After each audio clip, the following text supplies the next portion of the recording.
I've been enjoying meditating with the Waking Up app recently. It makes me think about the origins of cognition and consciousness. So let me ask, where do thoughts come from? Well, that's a very difficult question to answer.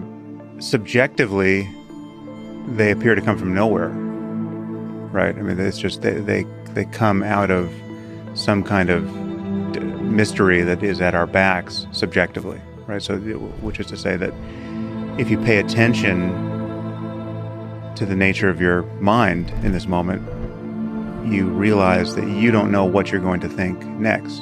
Right now, you're expecting to think something that seems like you authored it, right? You're not, unless you're schizophrenic or you have some kind of thought disorder where your thoughts seem fundamentally foreign to you. They do have a kind of signature of selfhood associated with them, and people readily identify with them. They feel like what you are. I mean, this is the thing. This is the spell that gets broken with meditation.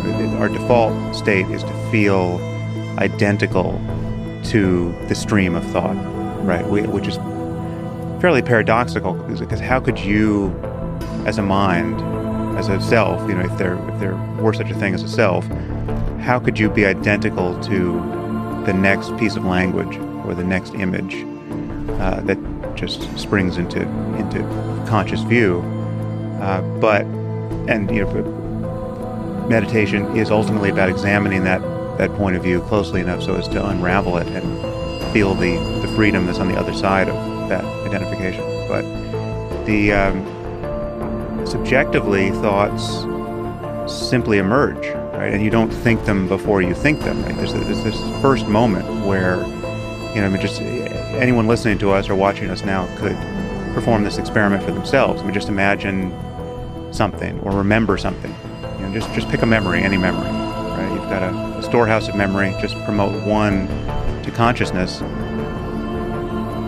Did you pick that memory? I mean, let's say you remembered breakfast yesterday, or you remembered what you said to your spouse before leaving the house, or you remembered what you watched on Netflix last night, or you remembered something that happened to you when you were 4 years old, whatever it is, right? First it wasn't there, and then it appeared.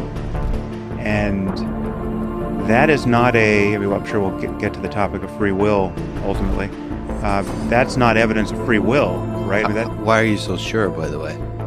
It's very interesting. Well, through no free will of my own, yeah. Everything just appears, right? I mean, what else could it do? And so that's the subjective side of it. Objectively, we have every reason to believe that many of our thoughts, all of our thoughts, are at bottom what some part of our brain is doing neurophysiologically. I mean, that these are the products of some kind of neural computation and neural representation when you're talking about memories. Is it possible to pull at the string of thoughts to try to get to its root? To try to dig in past the obvious surface subjective experience of, like, the thoughts pop out of nowhere?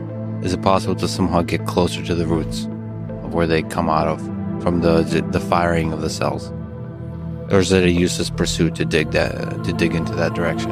Well, you can get closer to many, many subtle contents in consciousness, right? So you can notice things more and more clearly and have a landscape of mind open up and become more differentiated and more interesting. And if you take psychedelics, it opens up, wide, depending on what you've taken and the dose, it opens in directions and to an extent that, very few people imagine would be possible, but for having had those experiences. But this idea of you getting closer to something, to the datum of your mind, or to something of interest in there, or something that's more real, is ultimately undermined because there's no place from which you're getting closer to it. There's no your part of that journey, right? Like we tend to start out, whether it's in meditation or in any kind of self-examination or taking psychedelics, we start out with this default point of view of feeling like we're the rider on the horse of consciousness, or we're the man in the boat going down the stream of consciousness, right? But we're differentiated from what we know cognitively, introspectively.